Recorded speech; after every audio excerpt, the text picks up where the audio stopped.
Assalamualaikum warahmatullahi wabarakatuh. Selamat pagi, selamat siang, ataupun selamat sore, kapanpun teman-teman menonton video ini. Pada kesempatan kali ini, saya Yuni Rianti akan berbincang dengan dosen sastra Arab Unpad tentang apa itu sastra, dan mungkin nanti akan kita bahas bagaimana teori dan pengaplikasiannya dalam puisi Arab. Pada kesempatan ini telah hadir bersama kita ada Ibu Ohodijah. Assalamualaikum. Kemudian ada Pak Ade Kosasi. Selamat sore Bapak. Assalamualaikum. Sebelumnya apa kabar nih Bapak Ibu? Alhamdulillah. Khair. Alhamdulillah khair. Jadi harus ada Arab-Arabnya ya Pak. Ibu Bapak, kan Ibu Oo dan Pak Ade ini pengajar, dosen, pengampu mata kuliah sastra Arab ya, dan terkhusus teori sastra gitu ya Bu ya. Nah, saya mau nanya-nanya nih Bu Bapak, sebenarnya apa sih sastra itu gitu? Itu dari dasar dulu mungkin ya. Ya, baik, mungkin izin saya menjawab pertanyaan ini ya. Ya, kami mengampu mata kuliah teori dan kritik sastra, dalam ini sastra Arab. Ya, tentu saja membahas apa itu sastra, khususnya di bahasa Arab itu, dengan memulai dari pembatasannya itu sendiri ya, batasan dari sastra itu apa sebetulnya. Nah, kalau di kelas itu kami pasti ke mahasiswa ini harus hafal sampai di luar kepala gitu. Karena dari definisi inilah nanti akan terus berkembang ya, sampai akhirnya mahasiswa menulis skripsi tentang sastra ini gitu. Nah, sebetulnya definisi sastra itu banyak sekali ya pekannya, dan dari waktu ke waktu terus berkembang. Ada yang kami sampaikan di sini, yang poin yang terpenting mungkin ya. Kalau secara bahasa itu, dalam bahasa Indonesia sastra itu artinya ya tulisan indah ya, diambil dari bahasa Sanskerta. Seringkali itu dipakai ditambahkan awalan su ya, menjadi susastra gitu. Sering kita mendengar kata susastra itu akhirnya tulisan yang indah. Dalam bahasa Arab dipadankan dengan kosakata adab gitu. Oleh karena itu kita akan menemukan beberapa definisi sastra dalam bahasa Arab itu dengan istilah makna adab. Bahwa makna adab, kami sampaikan definisi yang lengkap itu dari Kuhail ya. Ada buku lugatin huwa ma urida fiha min manzumin wa mansurin qad istamala ala khayalin ra'in wa taswirin badiin aw makna muhakamin wa hikmatin shaibatin mimma yakunu lahu atharun fi tahzibin nafs wa tarkikis syu'ur wa taqwimil lisan ya. Artinya kurang lebih seperti ini ya. Jadi sastra setiap bahasa adalah apa yang lahir dari bahasa itu sendiri, berbentuk nazom atau syair dan prosa. Dimana kedua bentuk itu mengandung imajinasi yang tinggi, perasaan yang indah, kemudian makna yang tepat, hikmah yang benar, yang memberi kesan dalam mendidik jiwa, kemudian memperhalus perasaan dan menguatkan ucapan ya. Jadi cukup lengkap gitu ya definisinya, luar biasa. Sastra itu sangat berhubungan dengan kita sehari-hari ya. Nah, misalnya ya, dalam hal ini mendidik jiwa gitu ya. Jadi bukan hanya hiburan saja, melepas stres dengan membaca karya sastra itu ya, dengan puisi, membaca karya sastra dan lain-lain, mendidik jiwa, kemudian juga memperbesar, memperhalus perasaan. Akan ada bedanya orang yang membaca sastra yang tidak, jadi perasaannya halus karena emosinya terasah begitu ya. Kapan ada kesedihan, ada gembira gitu ya, dituangkan dalam karya sastra. Kemudian menguatkan ucapan atau taqwimil lisan. Kita di kelas sering ya Pak, dari dulu itu ditugaskan kepada mahasiswa menghafal syair gitu ya. Jadi dengan menghafal syair, mahasiswa itu berekspresi gitu ya. Apa yang ada dalam syair itu diekspresikan dengan yang sesuai dia kandungannya itu sendiri gitu. Kemudian dari membaca puisi itulah ucapan itu menjadi kuat, khususnya dalam melatih berbahasa Arab gitu. Jadi membaca puisi-puisi khususnya dalam bahasa Arab itu menguatkan lisan-lisan mereka ketika belajar bahasa Arab itu sendiri. Itu kira-kira yang bisa disampaikan. Baik. Mungkin Pak Ade ada yang bisa ditambahkan? Iya. Jadi kalau istilah dalam bahasa Arab itu kan sastra itu sering diungkapkan dengan kosakata atau terminologi adab ya. Iya. Jadi kalau adab itu kemudian diserap dalam bahasa kita menjadi adab ya, dengan arti bahwa ada sopan santun gitu ya. Kemudian ada juga istilah adab menjadi peradaban. Jadi sebetulnya orang yang berperadaban itu orang yang menghargai pikiran, menghargai perasaan yang muncul dalam berbagai macam bentuk begitu. Nah, jadi kalau kita orang yang tidak beradab itu ya orang yang sama sekali menghilangkan itu ya, menghilangkan makna dari sebuah karya itu ya. Nah, ini yang juga memang antara istilah dalam bahasa Arab dengan bahasa Indonesia itu nampaknya istilah-istilah bahasa Arab diserap, walaupun mungkin ketika sudah menjadi kosakata bahasa Indonesia maknanya sudah baik berkembang maupun menyempit ada begitu. Itu satu topik tersendiri ya pembahasannya. Mungkin suatu saat kita juga akan membahas itu ya. Karena luar biasa hubungan antara bahasa Arab dan bahasa Indonesia ini. Nah, terkait dengan sastra tadi memang benar bahwa sastra itu ada. Kalau zaman Homerus itu disebutkan bahwa sastra itu adalah utile dan dulce. Sastra itu punya ada pelajaran dan ada hiburan. Membaca sastra bisa nikmat didengar, bisa dengan ungkapan-ungkapan bahasa dan kata-kata pilihan, kalimat yang sedemikian rapi gitu. Tetapi di balik itu ada pelajarannya, ada pelajaran. Nah, kalau kita mengembangkan ini ya dalam metode pengembangan peningkatan karakter bangsa, karakter generasi muda melalui karya-karya ini penting menurut saya begitu. Itu barangkali ya, Yuni ya. Baik Bapak, seperti yang tadi disampaikan Ibu bahwa sastra itu ada prosa ya Bu, prosa, kemudian syair, puisi seperti itu. Nah, kalau di tingkat perkuliahan yang saya tahu biasanya nanti ada tugas akhir, makalah akhir ya Bu ya, berupa skripsi gitu untuk S1 gitu. Tentu dalam meneliti tadi apakah itu syair, prosa, ada teori yang digunakan. Sebenarnya teori yang paling utama, bukan paling utama ya, maksudnya yang pertama kali kita pelajari untuk membahas sastra apa sih Bu? Ada nggak kira-kira teori? Ya. Tentu ya ada untuk secara pokoknya itu kita untuk meneliti sastra itu harus memahami teori strukturalisme sastra gitu ya. Ada namanya struktur dalam karya sastra itu. Nah, misalnya dalam puisi gitu ya, khususnya kita bisa meneliti sastra Arab itu, puisi Arab itu pertama dari struktur bahasanya.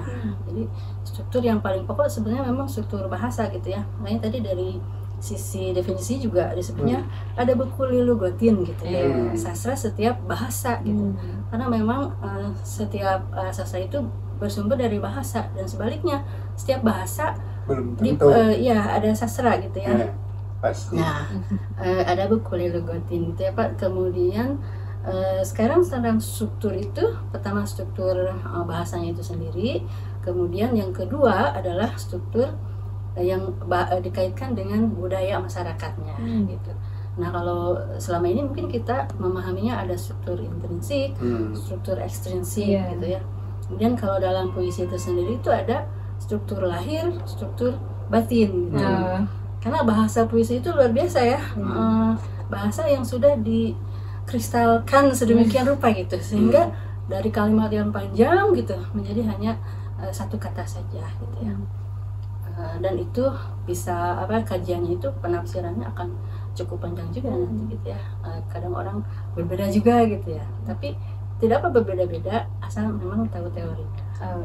Tadi teori yang paling pokok adalah strukturalisme sastra itu sendiri ya.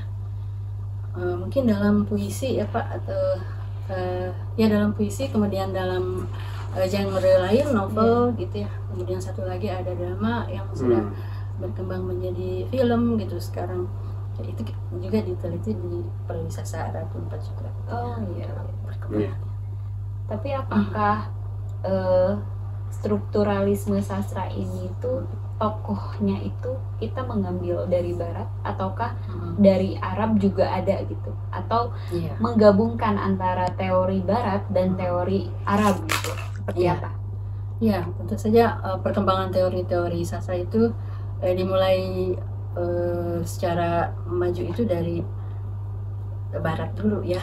Nah, misalnya dalam strukturalisme ini sendiri kita mengenal ada pada awalnya tokohnya itu Levi Strauss ya, tahun 1908. Kemudian setelah itu ada strukturalisme Peace, ada Barthes gitu ya, dan itu berlaku sangat lama ya. Setelah itu baru sastra Arab meneliti turos-turos di sastra Arab itu sendiri dan dikaitkan dengan teori-teori dari Arab ya. Misalnya itu ada tokoh-tokoh seperti Solah Fadir, ada Jabir Asfur, kemudian Kamal Abu Daib, dan kesini itu ya Pak ada yang membuat ensiklopedi sastra, Shauki Dif ya. Tapi itu meskipun lebih ke periodisasi sastra Arab, tapi beliau juga mengemukakan teori-teori tentang misalnya unsur yang ada dalam bahasa Arab dilihat dari karya Arab itu ada khayal tadi ya, kemudian ada atifah. Atifah itu emosi ya. Kalau lihat emoticon di handphone misalnya ada ratusan. Nah, dalam karya sastra itu juga begitu. Ada yang senyum lebar gitu ya. Ada sedikit aja gitu. Dan kalau nangis juga nangis sedikit, ada nangis yang berurai air mata gitu ya. Nah, itu atifah. Kemudian ada juga uslub ya Pak ya.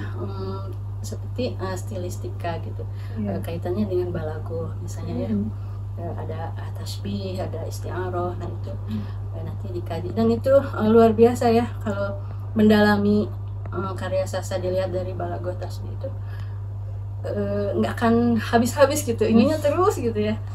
Misalnya yang contoh kecil itu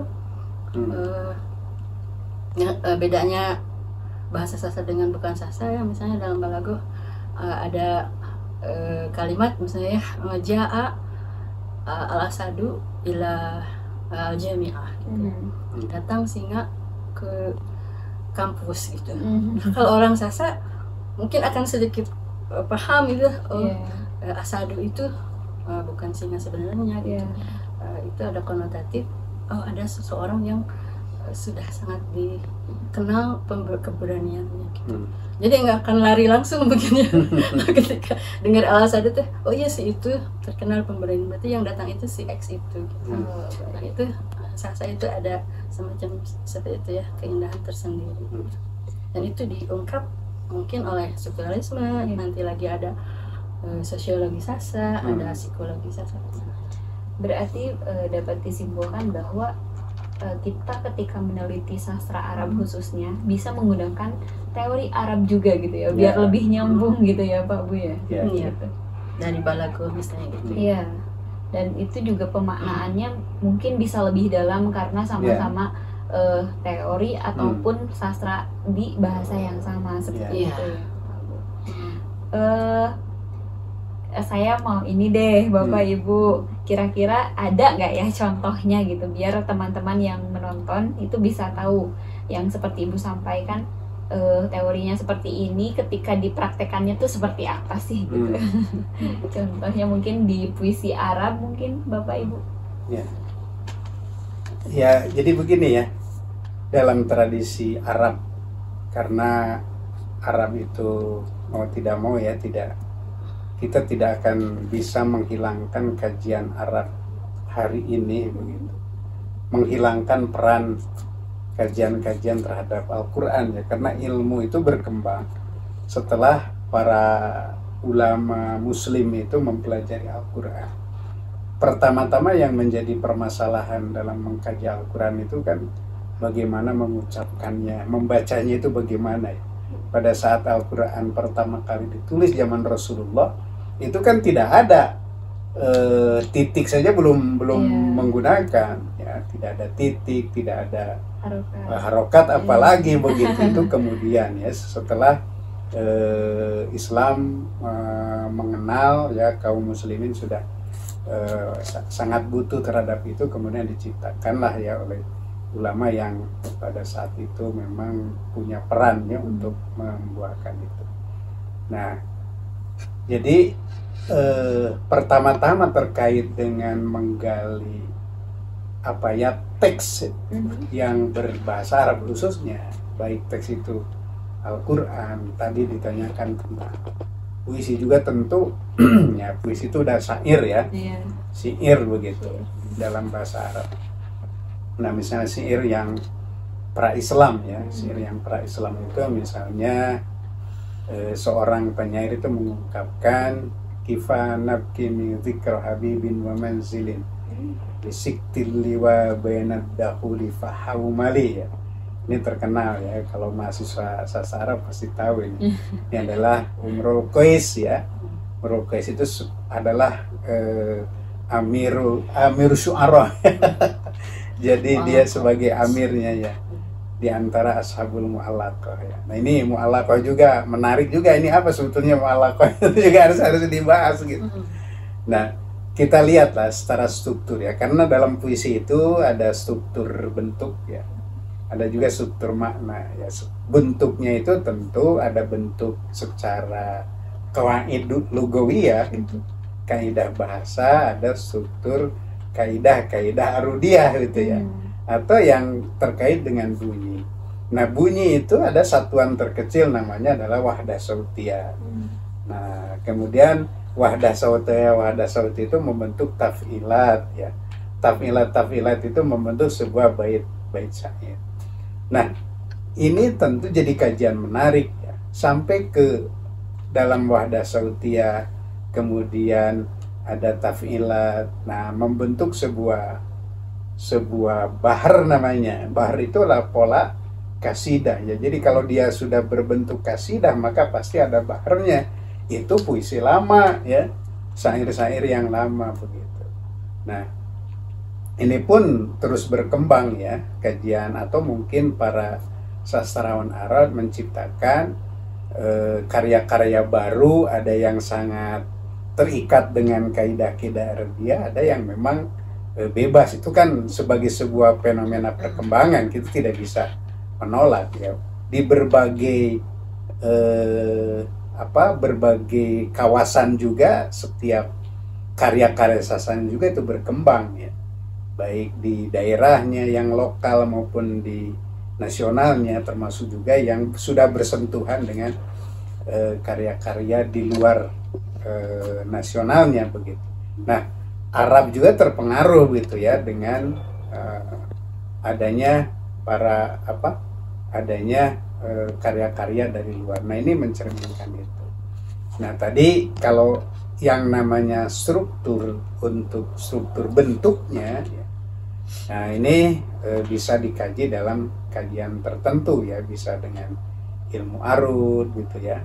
Terus dari aspek bahasanya menyangkut ini ya, dari sisi aspek bahasanya atau kaidah-kaidah bahasanya tadi seperti gua sebutkan misalnya dengan tasbih, majaz, kinayah gitu ya, atau makna-makna lainnya.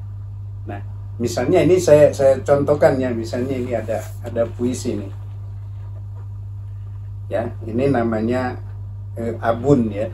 Abun itu seorang bapak.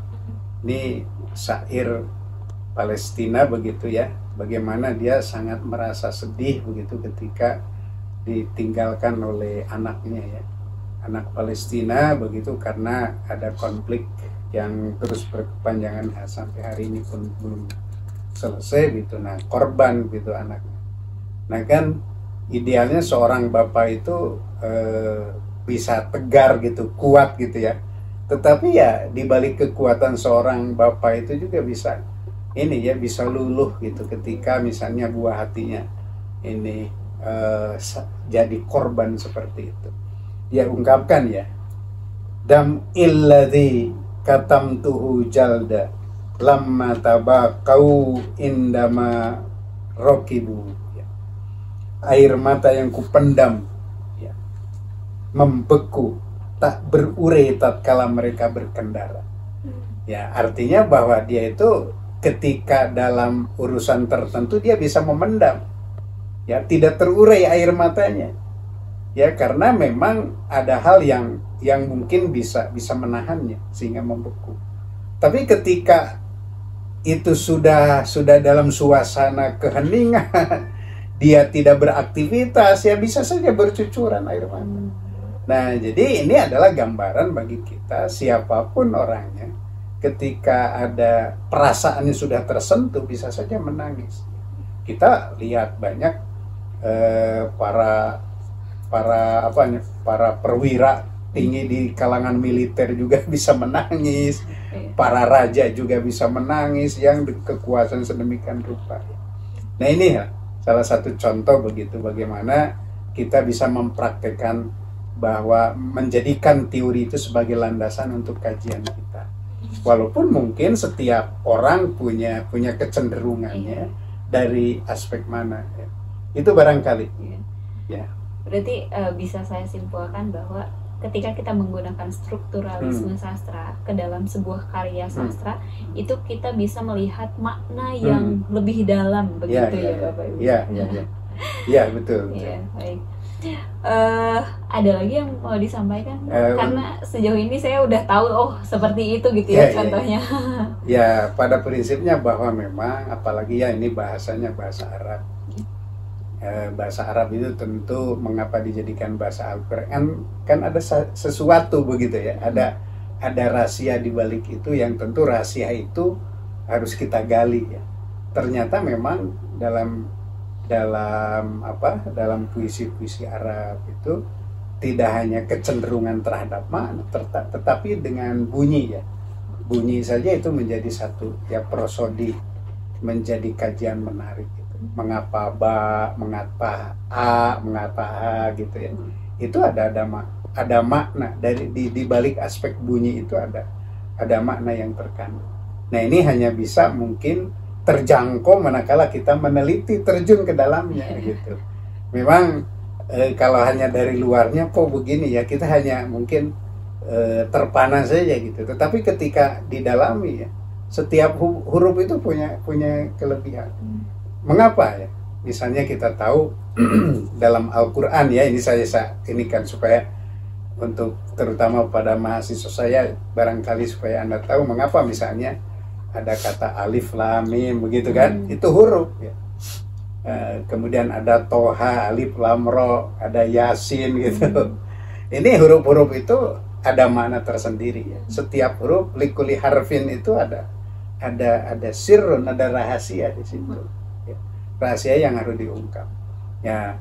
Jadi nanti misalnya ada kasidah, ada puisi itu yang struktur bentuk bunyi akhirnya ba semua, atau hamzah a gitu ya, atau i atau u gitu.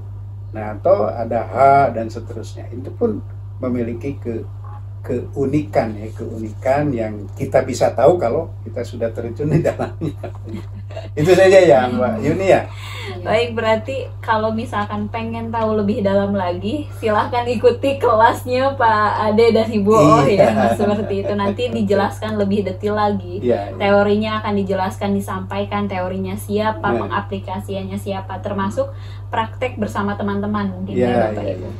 Baik, teman-teman mungkin yang menyaksikan tayangan ini, kita telah akhir di penghujung acara. Sebelumnya saya mau mengucapkan terima kasih kepada Ibu Oo, kepada Bapak Ade yang telah berkenan untuk memberikan ilmunya ya, semoga bermanfaat. Dan Mungkin seperti itu. Mohon maaf apabila saya khususnya terdapat kekurangan dalam penyampaian dan mengobrol dengan Bapak Ibu di sini.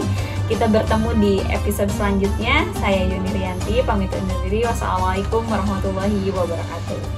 Salam.